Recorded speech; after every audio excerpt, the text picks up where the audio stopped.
तो दोस्तों let's create 24/7 में आपका स्वागत है। आइए कुछ मोटिवेशनल कहानियां सुनते हैं। कई साल पहले एक संत एक गांव में आए। कई लोग अपने दुखों का समाधान पूछने उनके पास गए। बाबा ने आराम से सबके परेशानियों का हल बताया और सभी को कहा कि संयम रखो और मेहनत करो। 1 महीना तो ऐसा आराम से चलता रहा। फिर लोग हर बार उसी समस्याओं के बारे में शिकायत करने आने लगे। बाबा ने सोचा कि कुछ करना पड़ेगा। संत ने सबको एक पेड़ के नीचे बुलाया और एक दिन संत ने उन्हें एक चुटकुला सुनाया और सभी लोग हंसी में झूम उठे। कुछ समय बाद उन्होंने फिर से वही चुटकुला सुनाया, परंतु उनमें से कुछ ही मुस्कुराए। जब उसने तीसरी बार वही चुटकुला सुनाया तो कोई भी नहीं हंसा।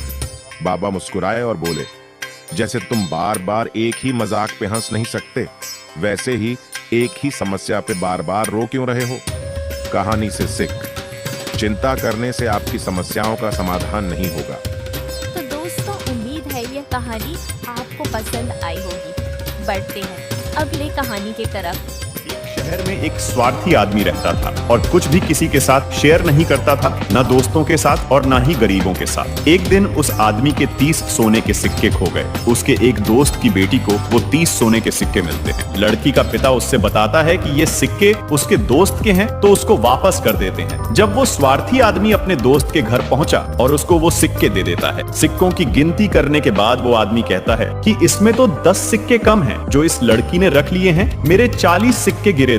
और वो उस आदमी से कहता है कि बाकी के 10 सिक्के उसको देने पड़ेंगे। वहां से निकलकर वो कोर्ट पहुंचता है और जज से सिक्कों के बारे में बताता है। जज लड़की और उसके बाप को बुलाता है और लड़की से पूछता है कि उसको कितने सिक्के मिले थे। वो कहती है 30। तब जज उस आदमी से पूछता है कि उसने कितने सिक्के खोए हैं। वो उत्तर देता है 40। तब जज उस आदमी से कहता है कि ये सिक्के उसके नहीं हैं जो लड़की को मिले हैं, और वो 30 सिक्के उस लड़की को देकर कहता है कि अगर किसी के 30 सिक्के खोए होंगे तो उसको दे देना। और उस आदमी से कहता है कि अगर किसी को 40 सिक्के मिलेंगे तो वो उस तक पहुंचा दे। तो दोस्तों उम्मीद है यह कहानी आपको पसंद आई होगी। बढ़ते हैं अगले कहानी की तरफ। एक कंपनी के मैनेजर राहुल को अपने कंपनी के लिए चौकीदार चाहिए था। उसने बहुत ढूंढा पर कोई ईमानदार व्यक्ति नहीं मिला। फिर बाद में उसने चौकीदार की पोस्ट के लिए उन्होंने इश्तेहार निकाला। थोड़े दिनों में बहुत सारे लोग इंटरव्यू देने आए, लेकिन मैनेजर को कोई भी पसंद नहीं आ रहा था। आखिर में राजू नाम का एक व्यक्ति बैठा था जो इंटरव्यू के लिए बैठा था। राहुल ने बुलाया और उनसे कुछ सवालात किए। फिर जाते जाते आखिर में राहुल ने राजू से पूछा, आप थके हुए लग रहे हैं, कोई बीमारी है क्या?